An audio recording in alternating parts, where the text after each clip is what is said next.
Maybe this is you. You have big goals, ambitions, and dreams. But when it comes to actually starting them, usually you can't quite start. But future you, after applying the advice in my video, not only start your ambition, but actually achieve your success that you were looking for because you understood this simple physics concept: friction. My name is Mr. Locked, and today I'm going to show you how understanding physics can get you started on your ambitions. But first, I would appreciate if you would like and subscribe. It helps a lot, and it also lets me know if people are actually appreciating my content. Okay, so your issue is that you're unable to actually just get started and take the first steps on a big project, right? You have a big dream. It could be like a business, or it could be to get jacked, or something else. It's a huge goal, right? And you want to achieve it, but starting just feels so hard. Here's how physics helps us understand. Let's say you place a shoe on the ground and attach a string to it while pulling horizontally. You can actually try this experiment at home if you like. Your goal: try to move the shoe while pulling as little as possible so that you can see the least amount of force required to initially move the shoe. Then, once the shoe is actually in motion, notice how much easier it is to keep it in motion, right? Once you've already started pulling, it's way easier to keep it going. You have to pull way harder to actually start it, but once you do, it gets a lot easier. Similarly, when you're chasing that big goal of yours, starting is the hardest part. And once you get past the start, it's actually much easier to keep it going. See? Understanding this basic physics idea of static friction and kinetic friction really helps. Seems like all the education I got in school is worth it after all. So static friction is when the object, the shoe, has not started moving. That's the amount of friction that it has against the ground underneath it. But kinetic friction is when it's already in movement, and then you measure how much friction, how much force it has. And the kinetic friction is just you measure the amount of force that it has against when you're pulling it already. But here's the thing. How do we actually start? Well, first of all, let's break it down. No, I don't mean on the dance floor, but instead more like a guide or a recipe.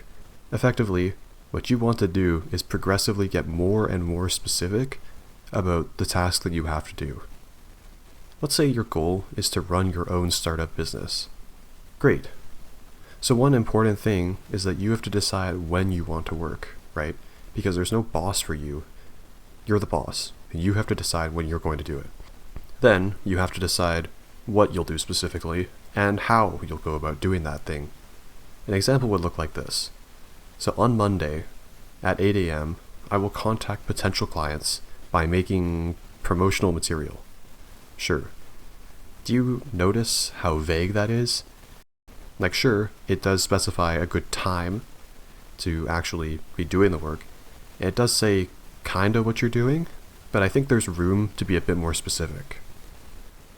Now, to do that, I will open up my computer. Oops. Okay, let's get a bit more specific on how we're going to be making this promotional material. So, you're going to say, I will open up my computer, opening my editing software, and make a video.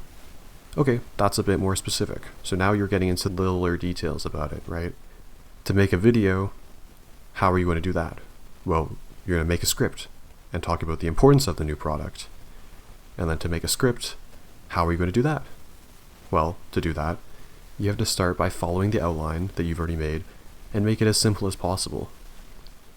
So you see how I keep slowly getting more narrow, more specific with a thing that I'm going to do.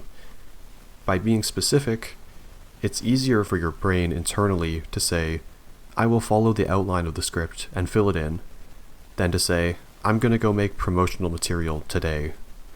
Right? When you're really specific about what you're going to do, your brain actually perceives the task better, right? Because the issue is that if all you say is you're going to make promotional material for your business, your brain doesn't really understand that fully. It doesn't quite know how difficult that is. But if you say, I'm going to follow the outline of the script and then do this and then do that, and you're very specific, then your brain is like, okay, this is actually pretty manageable. It's not so bad. So the whole point of being more and more specific is just so your brain can think, okay, this is actually pretty manageable. Like, I can do this, you know? So your goal here is just to break the task down as much as possible so that your brain thinks of the task as more digestible, easier to approach, right? Because when it's easy to approach, that's when you get the ball rolling, or the shoe moving, as one might say. All you need to do is just get the shoe moving to begin with. Because as we established earlier, once it is actually moving, it's a lot easier to keep it in motion rather than to start getting it to move. Of course, that's the physics idea that I covered. Okay, I hope this video helped you understand how you need to start actually just breaking down the ideas. I hope the physics analogy really helped us to understand the difficulty in starting, but also why it's not so bad, because once you start, you kind of just continue with it, right? It's a lot easier for you to maintain than to start. Now that's how you optimize your time. Thanks for watching.